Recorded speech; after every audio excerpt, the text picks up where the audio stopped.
ओम अज्ञानतिमिरान्धस्य ज्ञानाञ्जनशलाकया चक्षुरुन्मीलितं येन तस्मै श्रीगुरुवे नमः। जय श्री कृष्ण चैतन्य प्रभु नित्यानंद श्री अद्वैत गदाधर श्रीवास आदि गौर भक्त वृंद। हरे कृष्णा कृष्ण कृष्ण हरे हरे, हरे राम राम राम हरे हरे। हरे कृष्णा कृष्ण कृष्ण हरे हरे, हरे राम राम राम हरे हरे। हरे कृष्णा कृष्ण कृष्ण हरे हरे, हरे राम राम राम हरे हरे। हरे कृष्णा।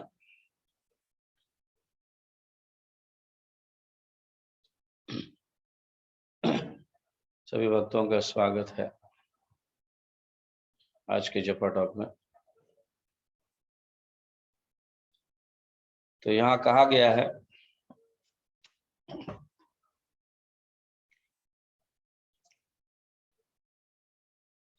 दुःखस्थ हेतुर्यदि देवतास्तु किम आत्मनस्तत्र विकारयोस्तत् यद अंगम अंगेन निहन्यते क्वचित् क्रुध्यत कस्मै पुरुष स्वदेह।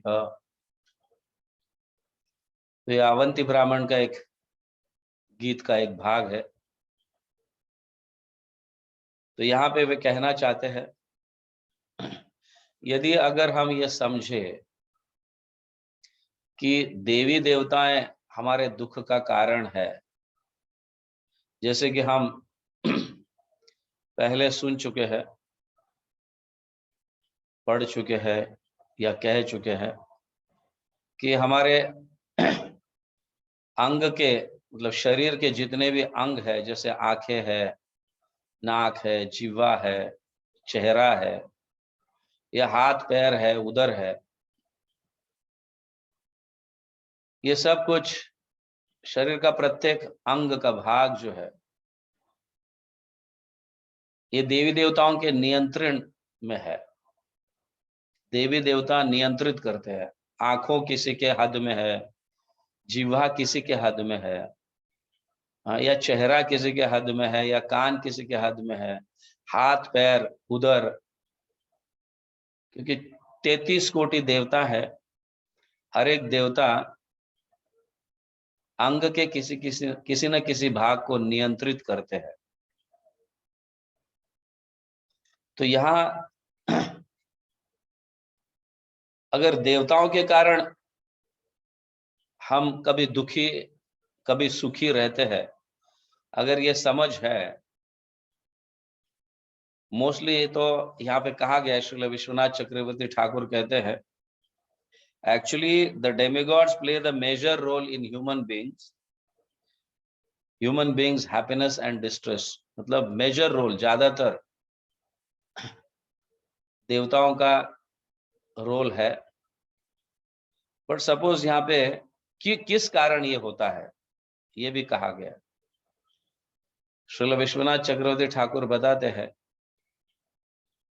कि हमारे हृदय के अंदर ईर्ष्या द्वेष होने के कारण कभी कभी हम ऐसे समझते हैं कि ये लोग मुझे दुखी करते हैं, मेरे से ईर्ष्या द्वेष जो करता है वो व्यक्ति मुझे दुखी करता है, या सभी उसको कोई गुस्सा करता है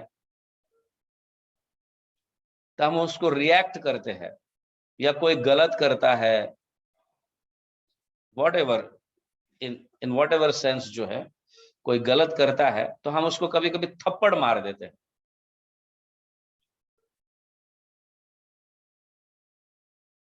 अभी थप्पड़ मारने के कारण होता क्या है कि प्रत्येक, अभी ऐसा कहा गया है कि चेहरा जो है ये इंद्र और अग्नि के नियंत्रण में है। चेहरा अग्नि और इंद्र के नियंत्रण में है। अगर हम किसी के चेहरे पर मतलब किसी के गाल पर थप्पड़ मार दिया तो हमने एक्चुअली थप्पड़ मारा किसे? उस व्यक्ति को नहीं मारा क्योंकि वो व्यक्ति तो आत्मा है। वो व्यक्ति ने जो धारण किया वो शरीर जो है, वो शरीर किसी के नियंत्रण में है, किसी अनेक देवताओं के, देवी देवताओं के नियंत्रण में है। अभी चेहरे पर थप्पड़ मारा या गाल पर थप्पड़ मारा तो चेहरा किसके नियंत्रण में है? अग्निदेव और इंद्र के नियंत्रण में है। अभी आपने थप्पड़ मारा किसे? इंद्र को और अग्निदेव को थप्पड़ मारा। अब जिसके कारण मतलब वो इंसल्ट फील करते हैं इंद्र और अग्निदेव, और उसके हिसाब से हमें बाद में रिएक्शन मिलता है, कोई और फिर हमें थप्पड़ दे देता है, या हमने जिसको थप्पड़ मारा कभी होकर वो रिएक्ट हम पर ही आ जाता है, क्योंकि हमने इन देवी देवताओं पर ये एक्ट किया या रिएक्शन किया। आप समझ रहे हैं? यहाँ विश्वनाथ चक्रवर्ती ठाकुर बहुत सुंदर रूप से समझाते हैं। इसीलिए टॉलरेट करना चाहिए ऐसा कहा गया है, क्योंकि हम पर किसी ने प्रहार किया है तो हम ही उसके कारण है, हमारा मन ही उसका कारण है। हम पर किसी ने प्रहार किया इसलिए फिर हम जाकर रिएक्ट कर देते हैं, उसको थप्पड़ लगा देते हैं, तो फिर होता क्या है कि ये थप्पड़ वापस हम पर आना अनिवार्य है, क्योंकि हमने मारा किसको? उस व्यक्ति को नहीं, क्योंकि वो व्यक्ति तो आत्मा है। शरीर पर नियंत्रण तो देवी देवताओं का है, इसलिए हमने देवी देवताओं को थप्पड़ मारा या देवी देवताओं को इंसल्ट किया, तो फिर वो उस तरह से रिएक्ट करेंगे और हमारा चेहरा कहो या हमारा हाथ कहो, आगे चलकर बीमारी आएगी या व्हाटएवर जो भी है, क्योंकि ये भौतिक जगत का नियम ही है, every action has equal and opposite reaction.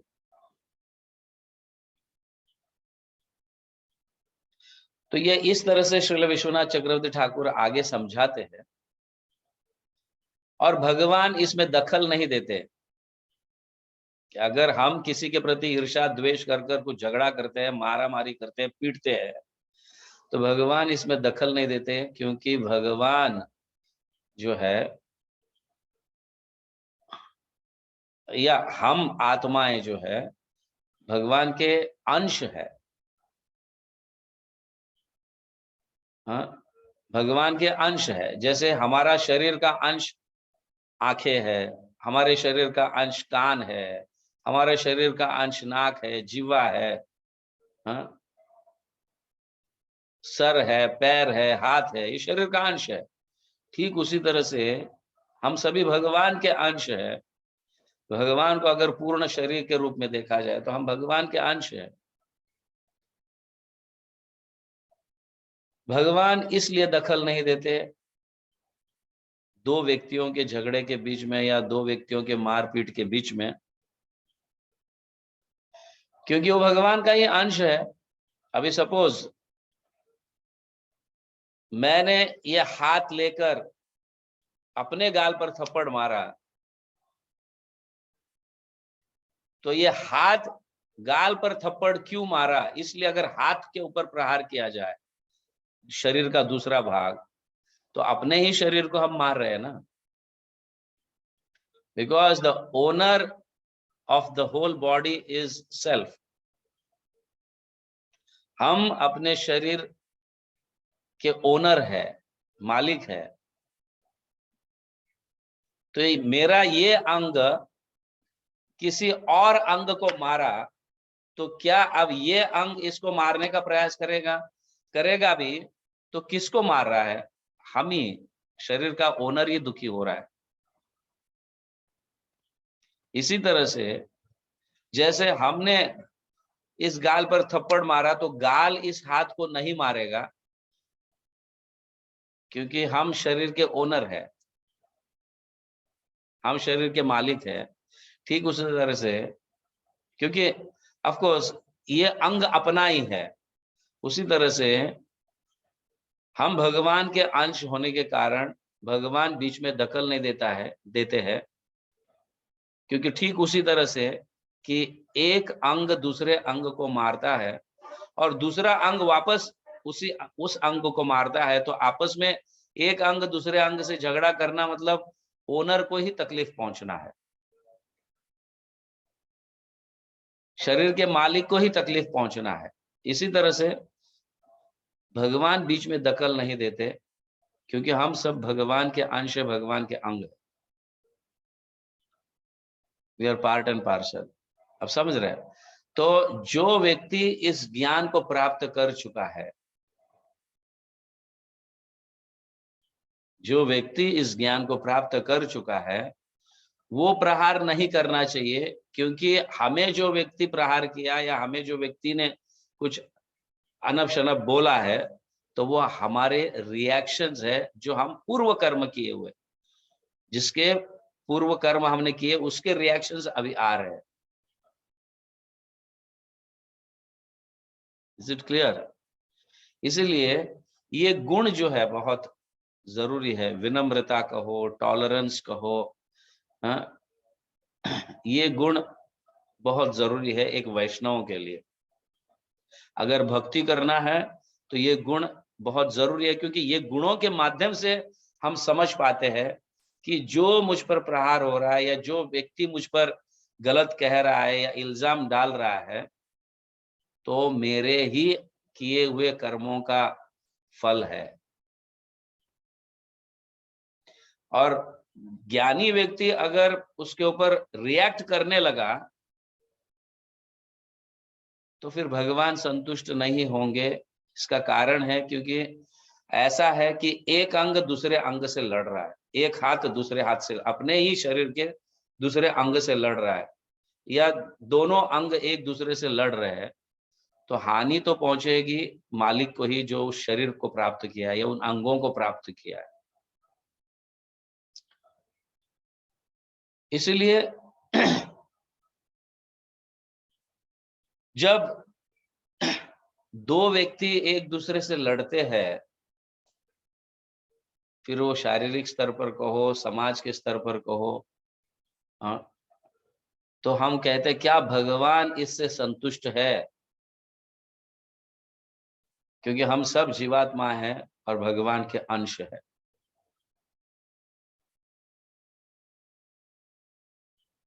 So we need to tolerate. जितने हम सुपीरियर वैष्णवास होते रहेंगे, उतना टॉलरेंस बढ़ते रहेगा और उतना ज्ञान भी बढ़ते रहेगा related to soul and super soul. आत्मा और परमात्मा से संबंधित ज्ञान बढ़ते रहेगा। तो ये हम संबंध जो है, एक दूसरे के संबंध, जैसे एक शरीर के मतलब एक ही शरीर के दो अंग का जैसा संबंध है, क्योंकि एक दूसरे के बिना कार्य नहीं चलता। हम देखेंगे नहीं तो हम वहां पहुंचेंगे नहीं, हम सोचेंगे नहीं तो हम वो करेंगे नहीं, हम सुनेंगे नहीं तो हम बोल नहीं पाएंगे। तो एक अंग दूसरे अंग से लेन देन है। अगर आपस में झगड़ते रहेंगे तो कैसे होगा?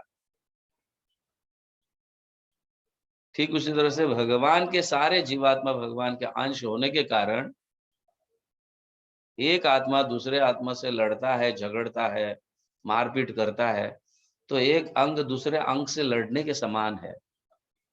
इसीलिए जो ज्ञानी व्यक्ति है या भक्त है, स्पेशली वैष्णवास, तो ऐसी दृष्टि, ये विजन उसे प्राप्त होता है कि वो देख सकता है कि ये जो मुझ पर आपत्ति आई है, ये मेरे ही अपने ही एक्शंस के रिएक्शंस है, मेरे ही कर्मों का फल है,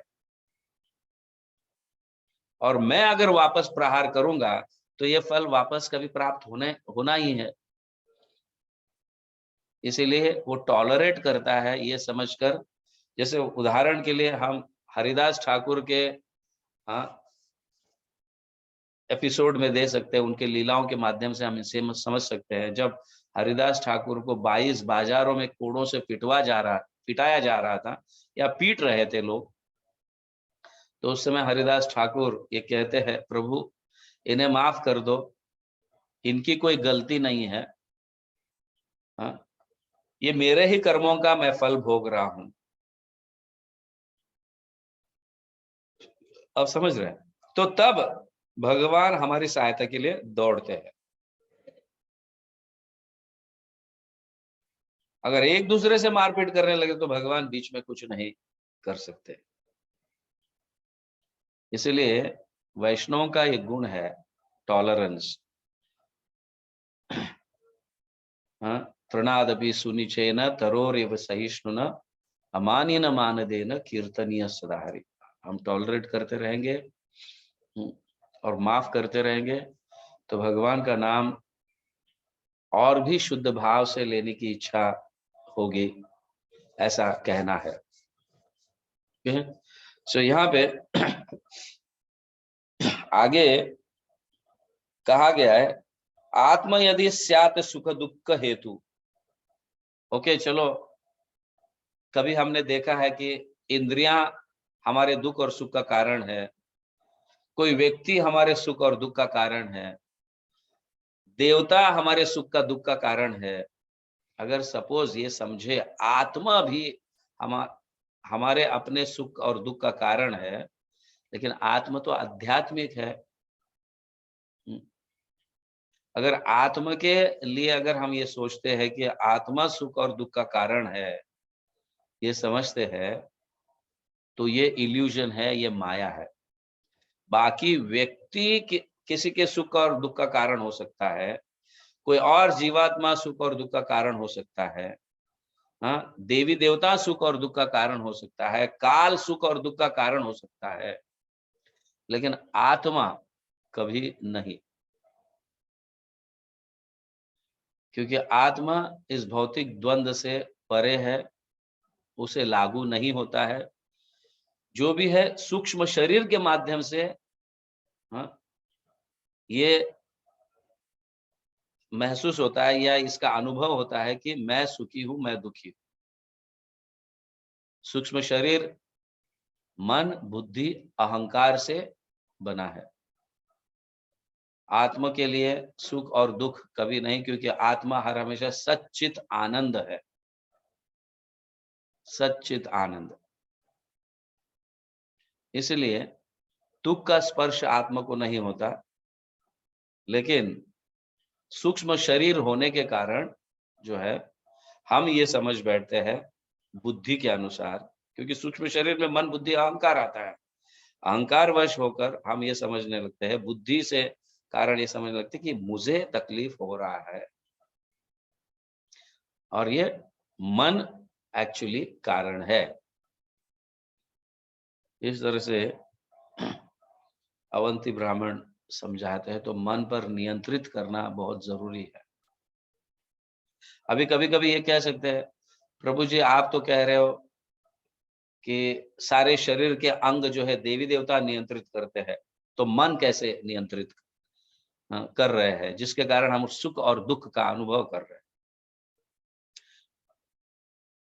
एक्चुअली अभी उदाहरण के तौर पर अगर देखा जाए कि किसी ऑफिस का मालिक है या कोई कंपनी का मालिक है, अल्टीमेट सब कुछ नियंत्रित वो मालिक पर है। मालिक अल्टीमेट नियंत्रण करता है या नियंता है, और उसके अंडर भी, हाँ, जैसे उस कंपनी के क्या कह सकते हैं, कोई मैनेजर कहो, वो मैनेजर के अंडर में और भी कुछ एम्प्लॉइज रहते हैं। मैनेजर भी किसी के अंडर में रहता है, सीईओ के, और सीईओ जो है वो मालिक के अंडर में रहता है। अल्टीमेटली ये सब नियंता ही है, समझ गया ना। कोई कुछ हद तक मतलब जैसे सेल्स मैनेजर है, उन अपने लोगों को नियंत्रण रखता है, बट ऐसे अनेक सेल्स मैनेजर्स होंगे, वो सब किसके नियंता में है? सीईओ के नियंता में है, उनके नियंत्रण पर है। और अल्टीमेटली अनेक ब्रांच के सीईओ होंगे, लेकिन वो अल्टीमेटली इंडस्ट्रियल मालिक के नियंत्रण में है। तो ऐसे हम नहीं कह सकते कि ये एम्प्लॉयज इसके नियंत्रण में है तो ये इनके नियंत्रण में नहीं है, ऐसा नहीं कह सकते। ठीक उसी तरह से काल कहो, देवी देवता कहो, हाँ, या कोई व्यक्ति कहो, ये सब एक दूसरे के नियंत्रण में है। तो मन एक्चुअली नियंत्रण इंद्रियों पर नहीं रखना चाहिए, बट माया के कारण मन के नियंत्रण में सारे इंद्रियां आती है और हमें दुख और सुख का अनुभव कराती है। सो कहा गया है, बंधुरात्मनात्मनस्तस्य अनात्मैव आत्मनजिता अनात्मैव शत्रुत्वे वर्तितात्मैव शत्रुवत। मन शत्रु भी है, परम शत्रु मतलब सबसे बड़ा शत्रु है और परम मित्र भी है। उसको बुद्धि के अंडर में रहकर कार्य करना चाहिए। मन को बुद्धि के अंडर में रहकर कार्य करना चाहिए, तब जाके व्यक्ति सिर्फ बुद्धि ही नहीं लेकिन विवेक के अंडर में रहकर कार्य करना चाहिए कि क्या सही है और क्या गलत है। ओके, हरे कृष्णा। जगत गुरु श्रील प्रभुपाद की जय। हरिनाम संकीर्तन की जय। गौर प्रेमानंदे। हरि हरि बोल।